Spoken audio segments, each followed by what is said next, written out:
We purchased the land in 2004, added to it, and it finally became 248 acres. We built the barn in 2009 and moved in 2010. The barn is right here, and we lived in this barn while we built our house to jumpstart the subdivision. We then sold the house, moved back to the barn, and are planning on building another house on the remaining lot. Starting from the barn, the house was bought by a couple from Florida as a second home. Lot 3 is bought by a world-renowned bass fisherman, and he builds bass boats.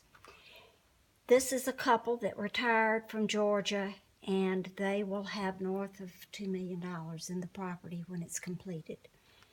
This was sold to the partner of the bass fisherman, and she will build there. This lot was sold to a couple who will be retiring from the Defense Department from Huntsville, Alabama.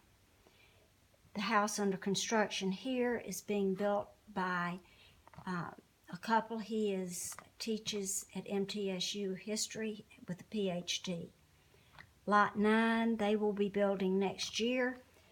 He is a UPS pilot. And Lot 10, which is the last one that sold, is they have already started their barn. Well, not started it, graded for it, and the Amish will be building that. Then they are building a large house. So when you get back to the 19.5 acres, the choices are as follows. This would be one choice.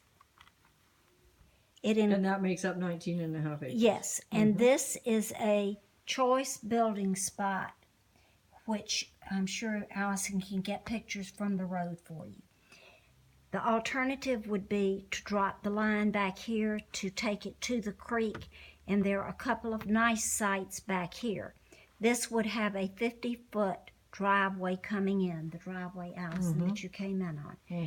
We are retaining 15 acres at this point, in all probability, to we have a builder coming on Monday. We've already picked the house out to build. Okay, so this explains something to me that the buyer and I had questions about, that Tad was telling us about, the $370 or $380, the HOA fee, the annual fee. Oh, all right, the annual fee. So explain that to me, because... All right, it is not a homeowner's in the traditional sense. Okay. It's tied to the deed, so it doesn't require a federal tax return.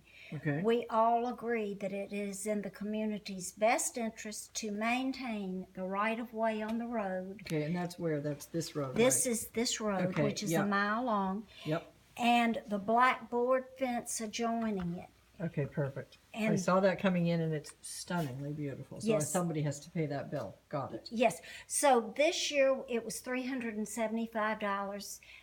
I think that probably, and that includes all repairs to the fence, and a new homeowner drove through the fence, so it was paid for. He didn't have to pay for it. Okay, great. And it will probably go to $500 this year. Okay. And I don't see it, but that's probably is where it's going to be. Okay, fantastic. All right, I'm going to turn the mic off for this, and we'll go and look at the rest of the barn. All right. That's great.